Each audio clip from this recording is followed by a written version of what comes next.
नमस्कार, मैं हूं पयोधी शशि और आप देख रहे हैं किसी भी खबर के संपूर्ण विश्लेषण करने वाला शो लाई डिटेक्टर टेस्ट, जिसमें आज हम बात करेंगे पुतिन के उस प्लान की जिसके बारे में सोचकर ही अमेरिका के होश उड़ गए। साउथ कोरिया की परेशानी बढ़ गई। जापान को कुछ समझ ही नहीं आ रहा कि वो क्या करे, क्योंकि पुतिन ने ऐसा खौफनाक प्लान बनाया है जिससे कोरियाई प्रायद्वीप में हलचल है। नेटो के देश टेंशन में हैं। पुतिन के उस प्लान की एक डिटेल आपको इस रिपोर्ट में बताते हैं। पुतिन के प्लान के का सच।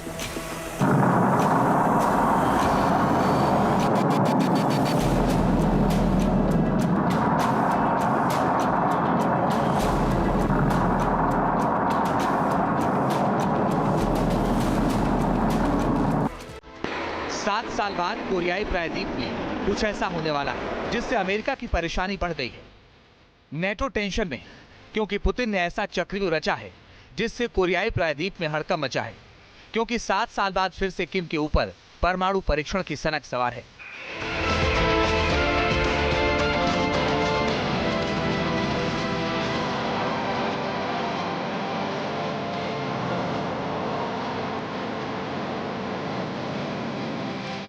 अमेरिका की ओर से दावा किया जा रहा है कि नॉर्थ कोरिया 7वीं बार परमाणु परीक्षण कर सकता है, और अगर ऐसा होता है तो ये दुनिया के लिए बहुत बड़ा खतरा है, क्योंकि पिछले कुछ सालों से किम खामोश थे। न्यूक्लियर टेस्ट करने की न ही कोई धमकी दे रहे थे और न ही 2017 के बाद नॉर्थ कोरिया ने कोई परीक्षण किया। लेकिन अमेरिका के एक अफसर एलेक्जेंड्रा बेल ने दावा किया है कि नॉर्थ कोरिया अपने पुंगवे री न्यूक्लियर साइट को तैयार करने जा रहा है। काम तेजी के साथ चल रहा है। नॉर्थ कोरिया के अफसरों को बस किम के आदेश का इंतजार है, जिसके बाद नॉर्थ कोरिया 7वीं बार न्यूक्लियर टेस्ट कर सकता है। अब सवाल ये कि 2017 के बाद नॉर्थ कोरिया क्यों न्यूक्लियर टेस्ट करना चाहता है? किम को क्यों परमाणु परीक्षण की जरूरत पड़ी है? क्या पुतिन के कहने पर किम न्यूक्लियर टेस्ट करने वाले हैं? ये वो 3 सवाल हैं जिसको हर कोई जानना चाहता है। 3 सवालों से अमेरिका भी परेशान है, क्योंकि नॉर्थ कोरिया के खिलाफ अभी किसी तरह का जंगी माहौल नहीं है। न ही कोरियाई प्रायद्वीप में अमेरिका कुछ ऐसा करने का प्लान बना रहा है जिससे किम को खतरा महसूस हो रहा है। यही वजह है कि जब से नॉर्थ कोरिया के परीक्षण करने की खबर आई है, उसके बाद से ही दुनिया सदमे में है और कहा जा रहा है कि किम के न्यूक्लियर टेस्ट करने के पीछे की स्क्रिप्ट रूस में लिखी गई है।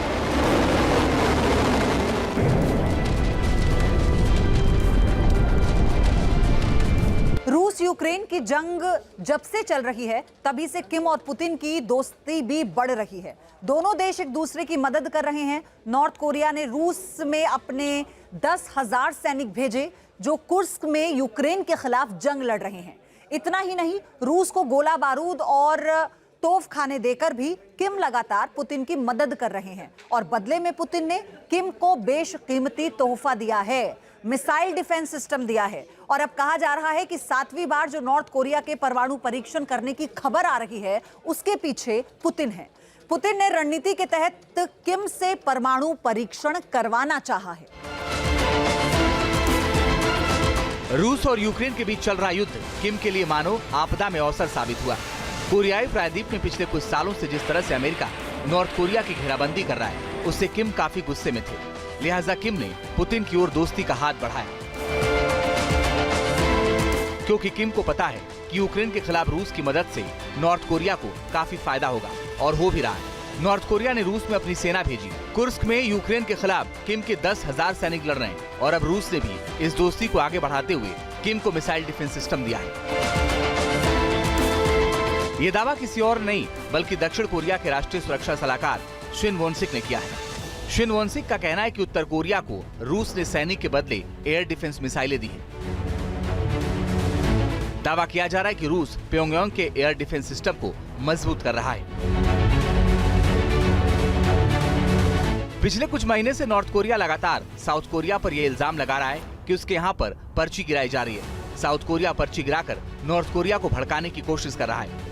ऐसे में पिछले कुछ महीने से कयास लगाए जा रहे हैं कि नॉर्थ कोरिया बहुत जल्द ही अपने आसमानी सुरक्षा को मजबूत करेगा, और रूस की मदद से ये मुमकिन भी हो गया है। और अब किम 7वीं बार परमाणु परीक्षण करने का प्लान बना रहे हैं।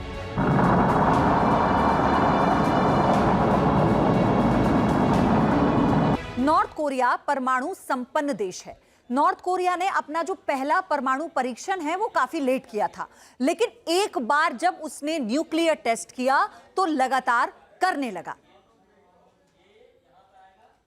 नॉर्थ कोरिया ने अभी कब कब परमाणु परीक्षण किया ये भी हम आपको चलिए बताते हैं सिलसिलेवार तरीके से। 2006 में पहला परमाणु परीक्षण किया था, फिर उसके बाद 2009 में दूसरा परमाणु परीक्षण किया गया, 2013 में तीसरा परमाणु परीक्षण किया गया, 2016 में चौथा हुआ था और पांचवा जो परमाणु परीक्षण है वो भी 2016 में हुआ था। 2017 में छठवां परमाणु परीक्षण नॉर्थ कोरिया की तरफ से किया गया था। 2017 के बाद से किम ने कोई भी न्यूक्लियर टेस्ट नहीं किया था। ऐसा इसलिए हुआ था कि तत्कालीन अमेरिकी राष्ट्रपति डोनाल्ड ट्रंप और किम के बीच न्यूक्लियर टेस्ट को लेकर बातचीत हुई थी। बातचीत में तय हुआ था कि नॉर्थ कोरिया कोई भी न्यूक्लियर टेस्ट नहीं करेगा, लेकिन बदले हालात में अब किम ने अपना स्टैंड बदल लिया है और रूस के साथ बढ़ती दोस्ती को आगे बढ़ा रहा है। तो अमेरिका को चिढ़ हो रही है। ऐसे में खुलेआम न्यूक्लियर प्रोग्राम को तेजी के साथ आगे बढ़ाने की बात कहकर किम ने अमेरिका को फिर से चेतावनी दे दी है। नॉर्थ कोरिया के पास फिलहाल 60 परमाणु बम है। जाहिर है नॉर्थ कोरिया के पास पहले से ही न्यूक्लियर हथियार है, तो वहीं उसके पास ऐसी मिसाइलें हैं जो दुनिया के किसी भी कोने में प्रहार कर सकती हैं, उसको तबाह कर सकती हैं।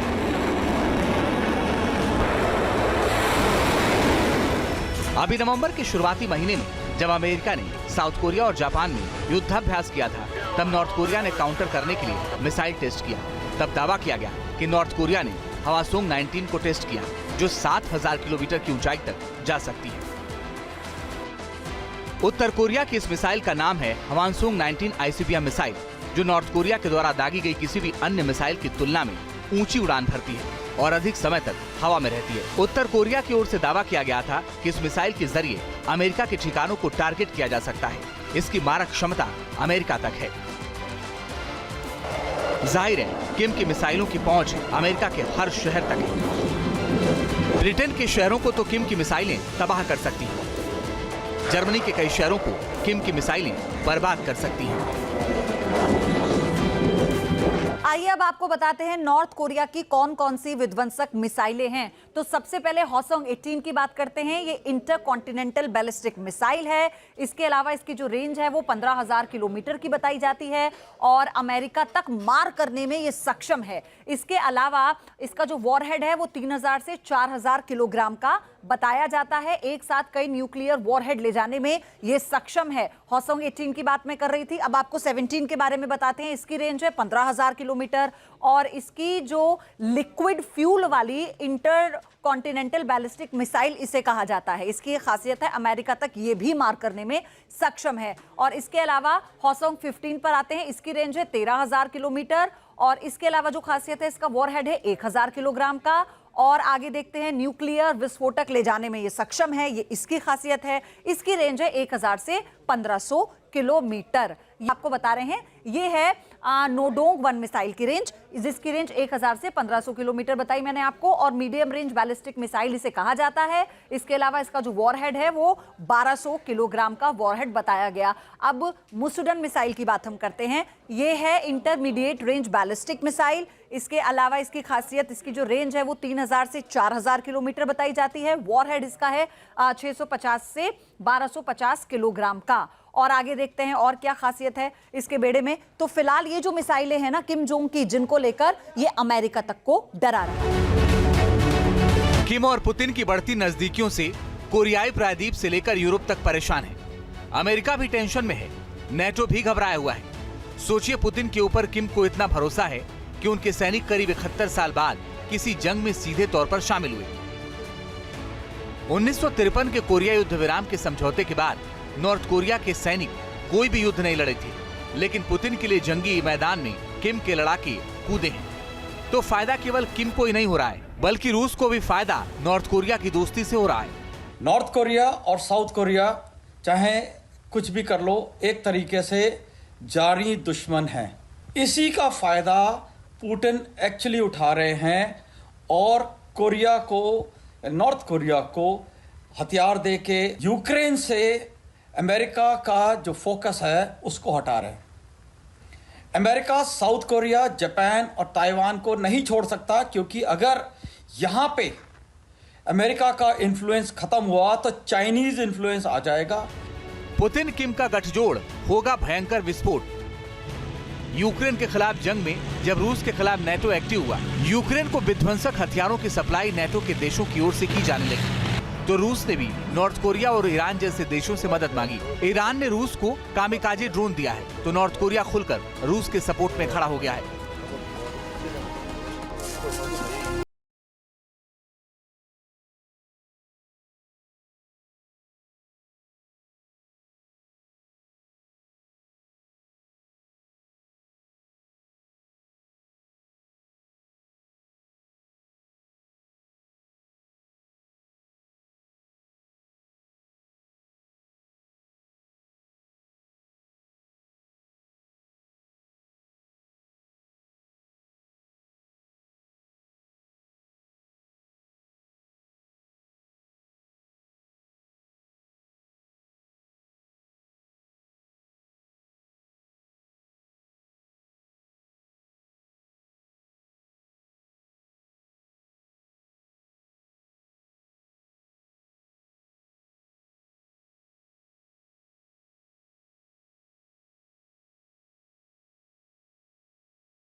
को रास्ते में ही मार गिरा सकता है, मगर नेटो के किसी भी देश के पास ऐसा कोई सिस्टम नहीं है जो रूस की हाइपरसोनिक मिसाइलों को रोक सके। तो चलिए आपको हम ये बताते हैं कि पुतिन के वो 4 हथियार कौन से हैं जो हर वक्त तबाही को ले तैयार रहते हैं। तो पहला कौन सा है? RS-28 सरमट मिसाइल, और नंबर 2 पर आता है एवनगार्ड मिसाइल, नंबर 3 पर आता है टोपोल M मिसाइल, नंबर 4 पर आता है यार्स मिसाइल। तो सबसे पहले आपको बताते हैं पहले नंबर यानी RS-28 सरमट मिसाइल के बारे में, और इसके बारे में आप जानिए कि क्यों रूस इसे लेकर इतना ज्यादा खुद पर घमंड भी करता है, क्योंकि उसके बेड़े में है इसकी स्पीड है 25,000 किलोमीटर प्रति घंटा, और इसका ऑपरेशनल रेंज जो है वो 18,000 किलोमीटर है। इसका जो वॉरहेड है वो 10 परमाणु बम ले जाने में सक्षम है। अब आते हैं दूसरे नंबर की मिसाइल पर जो एवनगार्ड मिसाइल है।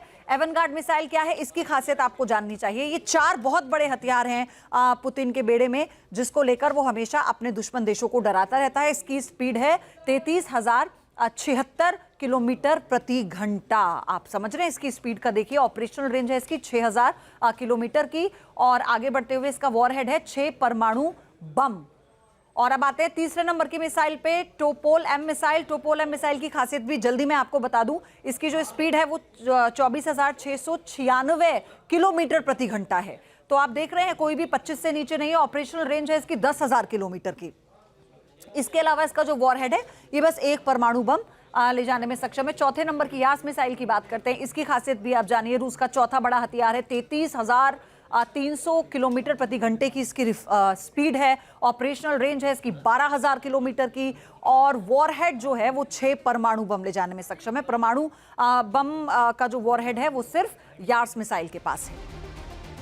सोचिए किम और पुतिन का कॉम्बिनेशन कितना डेडली है, और यही वजह है कि अमेरिका डरा हुआ है। और जब से नॉर्थ कोरिया के परमाणु प्रोग्राम में तेजी लाने वाली खबर आई है, दुनिया फिर से सोच में पड़ गई है कि क्या फिर से वही दिन आने वाले हैं जब किम ताबड़तोड़ न्यूक्लियर टेस्ट करते थे, क्योंकि किम के परमाणु परीक्षण से सबसे ज्यादा दिक्कत अमेरिका को होगी।